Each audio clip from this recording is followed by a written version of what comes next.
ngapain, Li? Biasa bang, tugas kantor bang. Bos suka ngasih tugas. Jadi kadang-kadang tuh kita tim disuruh lebih memperdalam atau mencari informasi terkait hal-hal yang ada kaitannya sama perusahaan atau company. Padahal kita sore-sore gini kan pengennya nongkrong, duduk-duduk. Itu dia. Ya namanya juga entrepreneur. Oh iya. Gimana aja bisa. Entrepreneur ya, bener Wi. Itu dia. PR-nya itu membedakan apa bedanya pengusaha sama entrepreneur.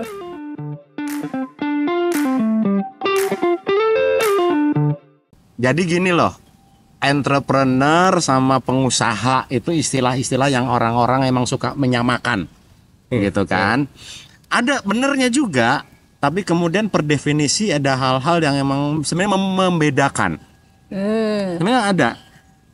Kalau orang bilang ialah entrepreneur pasti pengusaha, pengusaha belum tentu entrepreneur. Oh. Entrepreneur itu pasti pengusaha, Oke. pengusaha belum tentu entrepreneur. Jadi si pengusaha biasanya pengusaha itu dia melakukan kegiatan usaha yang memang udah ada, menjalankan yang udah ada, yang di lapangan tuh udah ada, dijalankan, ya, tanpa ada pembaruan, tanpa ada perbedaan. Nah, sedangkan entrepreneur itu biasanya dia itu melakukan usaha dengan pembaruan, gitu. Kalau pengusaha itu pada dasarnya dia menjalankan aja, gitu, ya, belum tentu ada pembaruannya. Ya, jadi itu titiknya. Kalau ada pembaruannya dia bisa digolongkan entrepreneur, gitu. Karena apa? Seseorang disebut sebagai entrepreneur itu ada berbagai macam kajian-kajian di manajemen strategis. Dia udah ada penelitian udah puluhan tahun. Dia tuh kemudian mensintesa seorang disebut entrepreneur kalau mempunyai 5 dimensi. Dimensi itu sikap mental. Gitu. Apa aja? Dia itu harus inovatif. Inovatif. Oke. Kedua, dia berani ngambil risiko. Ambil resiko. Ya. Apapun ya. Apapun. Ketiga, dia itu punya otonomi, punya kekuasaan terhadap dirinya sendiri, bisa memutuskan untuk dirinya sendiri. Keempat, dia tuh proaktif, nggak pasif. Dan yang kelima, dia berani secara agresif bersaing. Itu 5 itu dari sekian banyak dimensi-dimensi disintesakan, ada 5 yang emang harus ada di entrepreneur. Yang paling utama yang dilihat ya, yang sering kali dianalogikan atau selalu dihubungkan, itu entrepreneur selalu dihubungkan dengan inovasi. Inovasi itu apa? Inovasi adalah menciptakan kebaruan. Perbedaannya di situ. Mungkin sama-sama katakan bikin coffee shop. Sama-sama ya. Nah, tapi entrepreneur sama pengusaha beda. Kalau pengusaha ngeliat apa? Misalkan, kopi susu gula aren, semuanya dia bikin aja. Tapi kalau si entrepreneur, dia mikir, kopi susu gula aren, oke, sama-sama produknya, tapi gue kasih kemasan yang berbeda. Nah, itu udah inovasi itu. Gitu. Atau kemudian kopi susu gula aren sama apa? Atau es krimnya apa? Ya itu sesuatu hal yang berbeda. Gitu loh. Jadi entrepreneur sekarang itu seringkali dikaitkan dengan adanya inovasi. Inovasi adalah kebaruan. Gitu kira-kira sebenarnya yang perbedaan dasarnya adalah di sikap mental sebenarnya. Jadi cara pandang terhadap sebuah peluangnya beda. Cara pandang sebuah peluangnya beda gini. Mungkin cara pandangnya sama, mengeksekusinya beda. Mengeksekusinya beda karena dia rokok gue mana? Oh, ini dia. Harus ngerokok. biar dapat inspirasinya. Jadi mungkin ini bukan campaign yang bagus buat anak-anak, tapi udahlah nggak apa-apa. Jadi pada dasarnya ya entrepreneur jadi pengusaha ya itu sama-sama ngelihat opportunity. Entrepreneur juga ngelihat opportunity. Sama kan? Ngeksekusinya beda. Kalau tadi gue bilang pengusaha mengeksekusi dengan cara yang udah dijalankan orang-orang. Entrepreneur melihat dengan cara gimana caranya saya masuk di industri yang sama, tapi hal apa baru yang bisa saya masuk saya sampaikan. Artinya kalau pengusaha cenderung normatif ya? Ya cenderung kemudian Atau konservatif. benar nggak sih? Benar nggak sih? Konservatif tepatnya.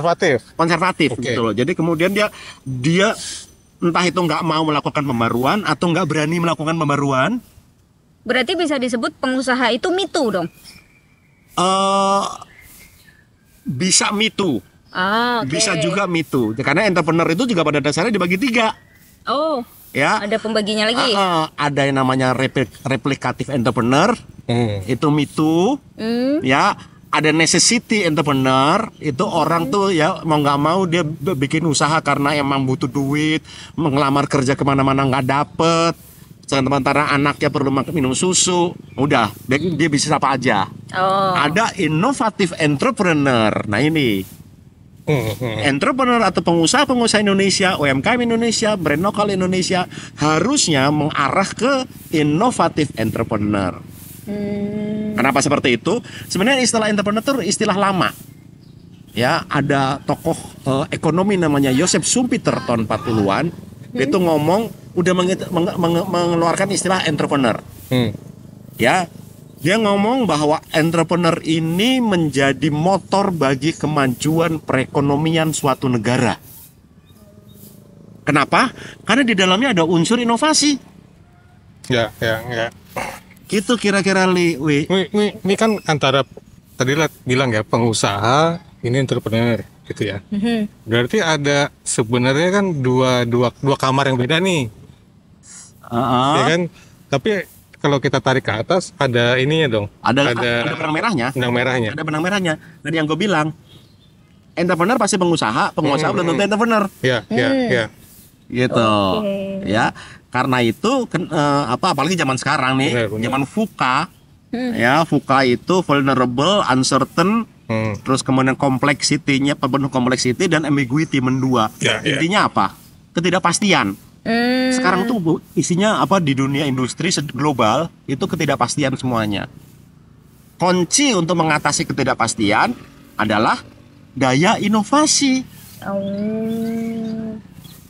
Itu pentingnya. Jadi rohnya itu di situ. Kemampuan bersaing, oke dia mau berani. Ya, terus kemudian dia punya independensi terhadap diri sendiri. Oke. Terus kemudian dia proaktif. Oke, ya. Terus kemudian dia ya bisa bersaing itu. Cuman pada dasarnya nggak semuanya punya daya inovasi. Oh, berarti garis merahnya kalau kita mau ngomong bedanya pengusaha sama entrepreneur, inovasi. Pada dasarnya banyak hal. Dalam banyak hal inovasi itu menjadi pembeda antara pengusaha biasa dengan entrepreneur. Oke, siap. Ya. Biasanya seperti itu. Oke. Nah ini penting nih. Ya di sini inovasi juga pada dasarnya nggak sembarangan. Gitu nggak asal baru aja. Ya. Tapi juga dia harus bisa menjadi solusi bagi target marketnya, bagi konsumen. Gitu. Apakah inovasi itu sesuai dengan yang dibutuhkan oleh si customer atau konsumen? Yes. Kadang-kala konsumen nggak bisa ngomong apa mau saya yang baru itu. Tapi si entrepreneur harus bisa jeli Menangkap itu ya. menangkap itu. Jadi begitu dia diciptakan, si konsumen bilang ini yang gue mau ini. Makanya ada istilah kita sendiri harus nyiptain marketnya. Ya, ada yang bilang ada istilah begitu. gitu kan. Ada yang bilang bahwa kemudian, jadi itu banyak teori tentang market itu sendiri. Ya, ada market itu diciptakan, ada market itu sebenarnya udah ada, tapi masih laten, masih di bawah permukaan, nggak kelihatan. Jadi dia itu uncovered atau ngebuka sebenarnya. Gitu. Kayak contoh nih, ya. Tahun 80-an orang tuh ngayal bisa nelpon sambil ngobrol, lihat mukanya. Tapi nggak hanya teromong-omong. Ujung-ujung zaman sekarang video call. Ya. Sesimpel itu. Gitu loh. Nah, yang pertama kali menciptakan, dia akan menang sebagai pemula, sebagai yang mengawali. Walaupun nantinya itu dengan teknologi zaman sekarang itu bisa teratasi, tapi dia udah menang duluan, menang langkah. Gitu cara ngunci menang langkah biar bisa dapat duitnya, mesti dipatenkan inovasinya. Itu kira-kira rohnya bedanya sebenarnya antara pengusaha dan entrepreneur. Iya. Marwahnya. Kata lo kayak kata-kata parlemen. Ya. ini apa namanya sikap mental yang berbeda. Gitu loh. Siap. Oke. Wah. Ya kan. Wah, Jadi ini mudah-mudahan ilmu nanti lagi. yang ingin kita sampaikan semua brand lokal, UMKM utamanya ya, karena UMKM itu penggerak ekonomi Indonesia. Dia tuh harus bersikap harus merubah sikap mental. Bukan me too aja. Tapi kemudian apa yang baru yang bisa saya sampaikan ke pasar ya? Itu. Apalagi anak muda-muda sekarang kan ya. Gitu. Harus jangan malas berpikir, jangan malas mencari apa sesuatu di pasar, nanya sama market. Lo pengennya kayak apa sih bentuknya? Di dalam dipikir sama dia diolah menjadi suatu produk dan jasa yang punya kebaruan. Bukan baru ya, punya kebaruan. Kebaruan. Itu kira-kira Li. Siap, Bang. Wah. Nambah ilmu sore-sore ketemu Bang Roy tuh selalu dapat ilmu baru. Alhamdulillah, mudah-mudahan kayak gitu. Siap. Oke. Thank you, Bang.